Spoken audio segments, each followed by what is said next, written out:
안녕하세요. 강리치입니다. 오늘은 세계 상위 1% 유대인의 생각 수업 들고 나왔습니다. 인생에 한 번은 유대인처럼 이란 책입니다. 전 세계 60억 인구 중에 유대인은 0.2%에 불과한데요. 노벨 수상자 비율만 하더라도 22%, 전 세계 억만장자 비율은 35%에 달합니다. 미국뿐 아니라 전 세계를 장악했는데요. 이 작은 나라 이스라엘 민족 유대인은 어떻게 이렇게 전 세계를 장악할 수 있었을까요? 그 노하우를 이 책에서 알아보도록 하겠습니다. 우선 유명한 사람들이 굉장히 많아요. 아마존 CEO 제프 베조스, 마이크로소프트사 빌 게이츠, 투자의 귀재 워렌 버핏, 그리고 영화 감독 우디 알렌, 그리고 스티븐 스필버그, 페이스북 창업자 마크 주커버그 등등이 있는데요. 역사상으로도 위인들도 많죠. 록펠러도 있고 아인슈타인도 있고 그 다음에 피카소, 베토벤 그리고 퓰리처 이렇게 등등이 있습니다. 기업 중에서도요, 우리 기에 익은 기업들이 다 유대인이 창업한 기업이라고 합니다. 스타벅스, 허쉬 초콜릿, 샘소나이트, 비달사순, 리바이스, 던킨 도너츠, 그 다음에 베스킨 라빈스, 그리고 화장품으로는 에스티로더. 유대인들이 이렇게 어마어마합니다. 자, 그러면은요, 인생에 한번 유대인처럼 우리도 한번 살아볼까요? 네, 들어가 보겠습니다. 유대인들은요, 불가능하다고 생각하는 일들이 없대요. 그냥 쉽게 이룰 수 있다고 생각을 합니다. 이런 믿음은 어떤 사고방식을 통해서 나온 걸까요? 유대인들은요, 오랜 시련의 역사를 가지고 있어요. 수많은 민족으로부터 박해를 받았고 삶의 터전을 잃었어요. 심지어 온 가족의 목숨을 잃는 일들이 늘 그들을 따라다녔습니다. 그래서 이들은요, 살아남기 위해서 지혜를 배워야 했고, 그 다음에 끊임없이 미래를 개척하고 위기에 대비해야 했죠. 그래서 그 대표적인 지혜의 정수가 바로 탈무드라고 하는데요. 탈무드를 읽지 않고 자란 사람들은 없을 정도로 굉장히 유명하고, 그리고 지혜를 얻을 수 있는 그런 내용들이 담겨져 있습니다. 유대인들은요, 창의력뿐만이 아니라 아주 발빠른 변화에도 익숙한데요. 남들이 해왔던 그런 발자국을 그대로 따라가는 걸 좋아하지 않아요. 늘 창조적인 길을 개척하죠. 유대인들이요, 세계 1% 부자로 인정받는 것은요, 그들의 사고력도 대단해. 하지만 돈을 대하는 자세 덕분이래요. 사회에서 문제가 발생했을 때 돈의 역할이 무엇보다 크다고 믿고 있습니다. 그리고 특히 현대사회에서 돈의 위력은 실로 엄청나잖아요. 그래서 유대인들은요, 지독하게 돈을 아끼고 저축하는 습관을 가지지 않았대요.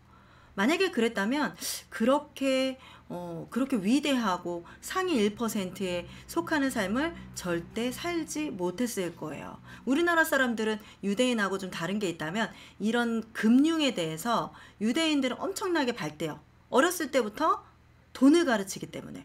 근데 우리나라는 어렸을 때부터 돈을 이렇게 밝히거나 이러면 굉장히 그런 것들을 좀 수치스럽게 이렇게 보고 하잖아요.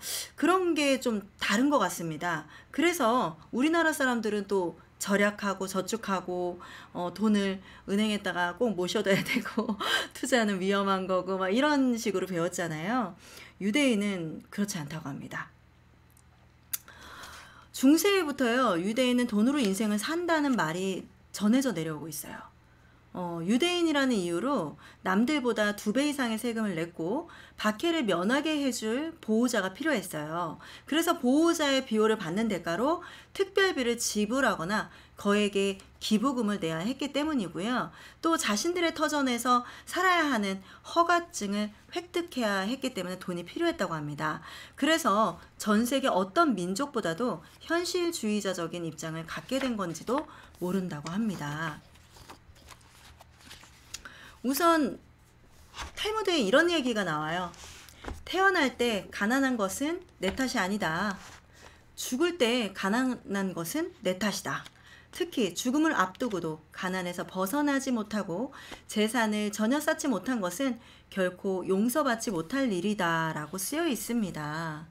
살아남고 싶다면 돈을 소중하게 여겨라. 이런 말을 아주 가슴 깊이 새기면서 산다고 합니다.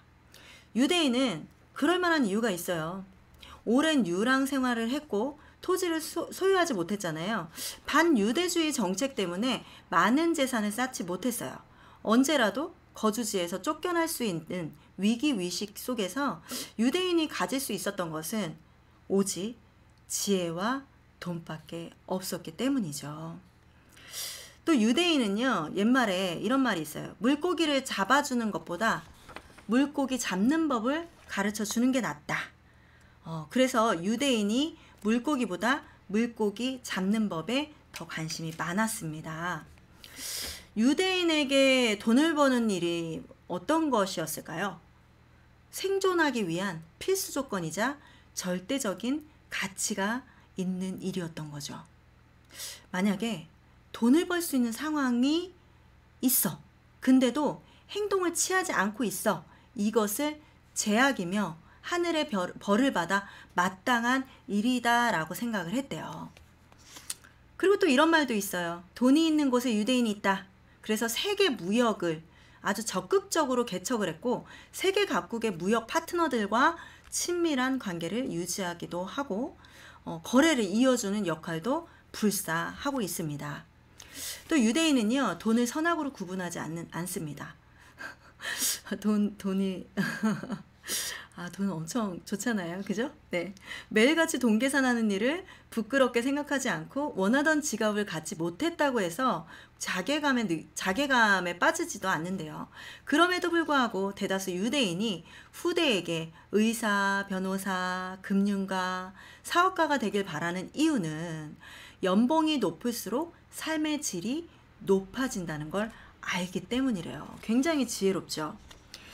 자, 이 유대인은요, 러시아와 동유럽에 거주하던 상당수가 미국으로 망명을 했고요. 그들은 대도시로 몰려들었어요. 그로부터 약 40년 동안 미국으로 건너온 유대인은 300만 명에 달했고요. 그리고 유대인 대다수는요, 문화 수준이 낮았어요. 영어를 몰랐죠. 근데 허기를 채우기 힘든 열악한 상황을 참아가면서 생계를 이어갔고 적은 임금을 받으면서 가족을 부양해야만 했어요. 근데 유대인은요, 타고난 사업가적 기질을 발휘해서 후대를 위한 교육에 힘을 썼는데요. 이민 2세대는 서서히 블루 칼라에서 화이트 칼라로 넘어갔대요. 그리고 사회적 지위도 크게 향상을 한 거죠. 점점 어떻게 됐어요? 세계를 제패를 했잖아요. 상위 1%에 속하는 아주 유명한 그리고 위대한 사람들이 많이 배출이 됐잖아요. 그리고 유대인들은요, 반드시 성인이 돼야지만 돈을 벌 수 있다, 이런 생각을 하지 않는데요. 어린 나이에도 충분히 가능해, 이렇게 여겼다는 거죠. 아기가 태어나면 그 말을 두드리는 소리로 새 가족을 맞이했고요. 심지어 태어난 지 일주일 된 아기에게 주식을 증여하기도 했어요. 그리고 옹알이 할 때 동전과 지폐를 구분하는 법을 가르쳤다고 합니다. 그래서 아이들은요, 자연스럽게 돈이 있으면 원하는 것을 얼마든지 살 수 있다는 사실을 조금씩 배워가기 시작했습니다. 그만큼 유대인 부모는요, 아이들에게 어떻게 돈을 버는지에 대해서 진지한 자세로 가르친다고 합니다. 아이가요, 돈에 대한 기초적인 개념을 이해하고 흥미를 보일 때 유대인 부모는요, 두 번째로 재정적인 교육을 실시한다고 합니다. 돈으로 물건을 교환할 수 있다는 개념을 알려주는 거죠. 자, 그리고 아이가 사춘기가 되면 세 번째, 재정교육을 실시하는데요. 즉, 거짓 광고를 간파하고 지출 계획을 세우는 방법을 가르친대요. 나아가서는요, 수중에 있는 적은 돈을 큰 돈으로 불리는 방법을 훈련시킨대요. 그러니까 우리나라 사람하고 조금 다른 게, 우리나라 사람들은 무조건 그냥 모아, 저축해 이러는데, 이 유대인은요, 이 저축하지 않고 적은 돈을 가지고 어떻게 하면 큰 돈으로 불리지? 이런 방법들에 대해서 계속해서 훈련을 시킨다고 합니다.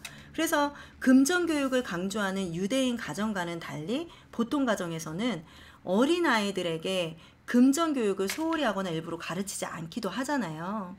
하지만 인간의 사회성은 세속적인 문화에서 드러나기 마련인데 가장 세속적인 물건이 바로 돈이라는 거죠. 그만큼 돈을 제대로 이해하고 배우는 것은 상당히 중요한 일입니다. 세계 최고의 사업가로 유대인들이 불리고 있습니다. 하지만 처음에는 어떻게 해서 이렇게 됐을까요? 생존해야 되는 아주 비장한 몸부림에 불과했던 거죠. 하지만 지금은 그들이 승리했고 지금까지 승자의 미소를 잃지 않은 거죠. 자, 여기에 상위 1% 생각 노트가 나옵니다. 어쨌든 돈은 우리의 몸과 마음을 키우는데 가장 기본적인 조건이다 라고 이야기를 하고 있습니다. 너무 멋있는 것 같아. 자, 유대인은요, 내면의 가치를 굉장히 중요하게 생각하지만 각자 그 인품을 평가하는 데는 상당한 시간이 필요하잖아요. 그래서 겉으로 드러난 상대의 외모와 태도로 사람을 판단한대요. 그것을 중요한 사교 기술로 생각한다는 거죠. 차림새와 겉모습은 그 사람의 생활 태도 및 습관, 그리고 밀접한 관계를 가지며 경제력, 문화 수준, 사회적인 지위를 직접적으로 드러나기 때문인데요. 한 유대계 상인은요, 판매원의 세부적인 옷차림이 얼마나 중요한지를 강조했습니다. 자기가 판매하는 상품에 대해서 아주 유용하고 아주 어마어마하게 많이 팔리는 그런 제품이고 좀 가치가 있다 이렇게 했는데 그 판매원의 셔츠나 신발, 바지를 봤을 때는 이 사람의 말을 믿기가 어렵다는 거죠. 너무나 허름한 차림이었기 때문에 판매원이 판매를 잘하고 한다면 아주 제품을 많이 구매한 사람이 많다면 이 사람의 차림은 결코 이렇게 허름하지 않았을 거라고 생각이 들었다고 합니다. 그게 아주 결정적이었는데 유대인은 그만큼 아주 세부적인 것을 관찰하는 능력이 크대요. 그래서 이 차림새와 겉모습에 대한 구체적인 행동 규범이 존재하는데요. 탈무드에서 랍비는 식사 예절에 관해서 상세히 설명합니다. 식후에는 반드시 손을 씻어야 한다. 빵을 먹기 전에 손을 씻지 않는 사람은 매춘으로 죄를 지은 것이나 마찬가지다. 손 씻기를 소홀히 하는 사람은 이 사회에서 배척당할 것이다. 손을 씻지 않고 빵을 먹는 것은 더러운 빵을 먹는 것과 같다. 이런 식으로 어떤 그 생활의 세부적인 상황까지 꼼꼼하게 가르치고 있음을 살펴보는 대목인데요. 어찌 보면은 세부적인 것을 소홀히 여기는 사람은 큰 일을 원만하게 처리하지 못할 것이라는 점을 강조하고 있습니다. 또 탈무드에는 이런 얘기가 나와요. 깨끗한 옷을 차려입고 밝은 얼굴로 사랑하는 연인과 삶을 기쁨을 만끽하라 이런 말이 나오는데요. 이 말은 언제나 다정하고 편안한 마음을 유지하고 삶의 세부적인 것을 중요하게 여기라는 뜻입니다. 그래야지 사랑하는 사람과 행복한 삶을 누릴 수 있다는 충고인데요. 유대인은 돈도 중요하게 여겼지만 이런 삶의 지혜를 줌으로써 사랑하는 사람과 행복한 삶에 대해서도 강조를 하고 있습니다. 자, 그러면 그들이 남들보다 돈 냄새를 잘 맡는 이유가 뭘까요? 이유는 간단합니다. 뛰어난 관찰력으로 사람들이 쉽게 놓치는 세부적인 것을 잘 포착하기 때문이래요. 멋지죠? 어찌 보면 예리한 거죠. 그들은 늘 세부적인 것을 분석해서 이윤을 남길 수 있는 부분들을 찾아낸다고 합니다. 어떤 일이든 사소해. 하지만 세부적인 것을 놓치지 않고 처리한다면 이익을 극대화하는 방향으로 발전시킬 수 있다는 것들을 너무나 정확하게 알고 중요하게 생각을 하는 거죠. 살면서 마음속에 원대한 포부를 품은 사람은 많잖아요. 그렇지만 사소하고 작은 일을 중요하게 생각하는 사람은 거의 없다는 거예요. 꿈을 이루고 싶다면 마음만 가지고는 불가능해요. 조급한 마음과 수박 겉핥기식 이런 것들 대충 처리하는 습관 이런 것들을 버리고 구체적이고 세부적인 계획을 세워서 실천하는 것이 중요하다고 합니다. 소탐 대신 작은 것을 취하면 큰 것을 뭐 잃는다, 뭐 이렇게 하는데, 뭐 이처럼 작은 일을 중시하면 밝은 미래가 펼쳐지지만 작은 일을 소홀히 하면 실패에 수령해서 빠져나오기 어렵다는 거죠. 자, 여기에서 어쨌든 그 유대인의 이야기가 굉장히 많이 나오고 있어요. 하지만 이 유대인들의 이런 지혜를 지금 잠깐 배울 수는 없어요. 그쵸? 이 책에서 시간이 그렇게 오래 걸리지 않고 읽을 수 있는 책이에요. 그래서 이 책에서 여러분이 이런 그 사례 스토리 이런 거에 빗대서 이야기가 많이 나오고 있어서 이 책은 초등학교 아이들도 읽을 수 있는 책이에요. 그리고 책을 좀 읽기가 어려우신 분들은 금방 읽을 수 있어요. 두껍다고 생각했지만 그냥 슬슬슬슬 넘어가요. 네. 자, 상대방이 원하는 것을 파악을 하면 내가 원하는 것을 얻을 수 있다고 합니다. 한 아이가 아빠와 강가에서 물고기를 잡고 있었어요. 아버지가 살찐 물고기를 척척 잡았는데 아들은 잡지 못했어. 근데 이상하게 생각해서 아들이 아버지에게 물었어요. 아빠, 미끼를 어떤 걸 쓴 거예요? 했더니 아빠가 지렁이로 만든 미끼를 썼지. 지렁이를 물고기가 가장 좋아하거든. 그래서 던지자마자 덥석덥석 무는 거란다. 이렇게 얘기를 한 거예요. 그랬더니 아들이 물고기가 초콜릿을 안 좋아해요? 저는 커다란 초콜릿을 줬거든요. 하면서 이제 궁금증이 해소가 됩니다. 아버지가 네가 초콜릿을 좋아하는 건 너니까 물고기는 초콜릿을 전혀 좋아하지 않아. 어쩐지 한 마리도 못 잡는다 했다라고 생각을 한 거죠. 잘못된 미끼를 쓴 거였구나. 자, 이 사례를 보면은요, 유대인은 상품을 파는 것이 낚시와 똑같은 걸로 생각하고 있대요. 지렁이가 물고기가 가장 좋아하는 미끼야. 그렇다면 상품을 팔 때도 그 손님이 가장 좋아하는 미끼를 줘야 한다는 거죠. 자, 여기에서 사례가 있습니다. 한 유대인이 시장 노점에서 과일을 팔고 있었는데 어느 날 노부인이 과일을 사러 시장에 간 거예요. 여기 사과는 어때요? 질문합니다. 사과가 하나같이 달고 맛있어요. 안 달면 돈을 안 받습니다. 몇 개만 사보세요. 했는데 노부인은 그냥 나왔어요. 두 번째 노점상에게 물었습니다. 여기 사과는 어때요? 달콤한 사과와 새콤한 사과 중에서 어떤 걸 원하시나요? 살짝 새콤한 걸로 사고 싶은데요 라고 이야기를 했습니다. 이쪽에 있는 것들이 크고 새콤합니다. 얼마나 드릴까요? 500g만 주세요 라고 하면서 여기저기를 이제 둘러봤는데 다른 과일들은 사지 않고 나온 거죠. 그러다가 세 번째 유대인이 운영하는 노점에 들렀습니다. 여기 사과는 어때요? 라고 묻습니다. 당연히 맛있죠. 어떤 사과를 원하시나요? 살짝 새콤한 사과요. 다들 달콤한 사과를 원하시는데 왜 새콤한 사과를 찾으세요? 며느리가 임신을 했는데 신게 당긴다고 해서요. 자, 유대인은 감동한 표정으로 말했습니다. 정말 다정한 시어머니시군요. 몇 달 전만 해도 근처에서 2집이나 아이를 낳았어요. 그분들도 여기서 사과를 사가셨죠. 그랬더니 건강하고 귀여운 아이를 낳았지 뭡니까? 얼마나 드릴까요? 그럼 1kg 주세요 하면서 노부인이 환하게 웃었습니다. 사과를 담으면서 유대인은 다른 과일도 소개를 했습니다. 귤은 새콤하면서도 비타민이 많아 영양이 풍부해요. 임산부와 태아에게 아주 좋죠. 귤을 사가시면 며느님도 맛있게 드실 겁니다. 그래서 이 노부인은 어떻게 했을까요? 1kg를 샀죠. 유대인은 귤을 담으면서 계속 이야기를 합니다. 저는 매일 이 자리에서 장사합니다. 과일은 그날그날 들어오니 언제나 신선해요. 이번에 사가신 거 며느님이 잘 먹으면 다시 찾아주세요.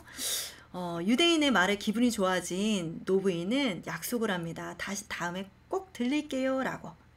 자, 이야기에 등장하는 노점상 세 곳은 각기 다른 결말을 맞았습니다. 왜 그럴까요? 첫 번째 노점상은 노부인이 달콤한 사과를 원할 거라 짐작하고 그냥 묻지 않았어요. 원하는 게 뭐냐고. 두 번째 노점상은 고객의 수요를 조사해서 새콤한 사과 500g을 팔았지만 다른 과일을 팔지 못했어요. 자, 세 번째 유대인은 달랐어요. 장사를 하려면 언제나 고객이 어떤 걸 원하지? 이런 거에 수요에 관심을 가져야 한다고 생각을 했고, 고객이 가장 필요로 하는 것이 무엇인지 정확히 파악해야 더 많은 상품을 팔 수 있다고 생각을 했어요. 그래서 유대인은 성공하기 위해서 먼저 고객의 수요를 정확히 알아야 한다고 생각을 했죠. 무슨 일이든 행동하기 전에 상대방의 수요를 파악하고 그에 맞는 투자를 해야 좋은 결과를 얻을 수 있잖아요. 그래서 뭐를 했죠? 질문을 했잖아요. 왜 신사과를 원하십니까? 찾으십니까? 이거는 우리가 지금 모두가 적용이 될 것 같아요. 뭐 가정생활도 그렇고, 그러니까 인간관계도 그렇고, 뭐 돈 버는 일도 그렇고, 뭐 공부하는 것도 그렇고, 뭐 내가 정확하게 원하는 것들을 딱딱딱딱 찝어야지 내가 원하는 걸 찾을 수가 있잖아요. 우리가 만약에 장사를 하면 고객이 원하는 걸 딱 집어내야 돼. 그러기 위해서는 고객에게 적절한 질문을 해서 그 원하는 걸 파악하는 건 굉장히 중요하고 핵심 포인트라는 거죠. 그래서 이 유대인들은요, 그 세계 무역을 장악을 했어요. 여기에서 이런 이야기가 나옵니다. 상대방의 요구사항을 이해해야 그에 어울리는 대책을 제시할 수 있다. 이렇게. 자, 상위 1% 생각 노트를 들여다보면 제품을 만들 때 소비자의 수요를 만족시켜야 판매량을 보장할 수 있다. 만약에 여러분들께서 누군가가 요즘 내가 제품을 뭔가를 판매를 시작을 했다면, 아니면은 제품 판매가 조금은 더디게 가고 있다면 소비자의 수요가 무엇인지를 뭐 설문조사라든지 아니면 뭐 이벤트를 하면서 고객들의 마음을 한번 알아보는 건 굉장히 도움이 될 거라는 생각을 했습니다. 그리고 회사를 운영하면서 단단히 입지를 다지고 싶다면 우선 소비자의 수요를 정확히 파악한 뒤에 판매 전략을 세워야 한다라고 이야기를 하고 있습니다. 소비자의 수요에 맞춰 계획적으로 대책을 마련하는 것이 바로 유대인이 해결책을 찾는 사고 방식 중에 하나라고 합니다. 이야, 정말로 대단합니다. 오늘은요, 어마어마한 얘기가 더 많이 담겨져 있지만 오늘은 돈에 대한 생각들 알아보고 다음 시간에 이어서 해드리도록 하겠습니다. 여러분, 오늘 함께 해주셔서 감사하고요. 좋은 하루 보내시길 바라겠습니다. 여러분, 모든 좋은 일이 눈사태처럼 일어나시길 바라겠고요. 2000년간 이어진 탈무드의 지혜, 요거 다음 시간에 또 들고 찾아오겠습니다. 여러분, 구독해 주셔서 감사하고요. 네, 좋아요 꾹, 그리고 실시간 알람 꾹, 그리고 댓글은 강리치에 대한 사랑입니다. 여러분, 감사합니다. 좋은 하루 되세요. 안녕히 계세요. 안녕.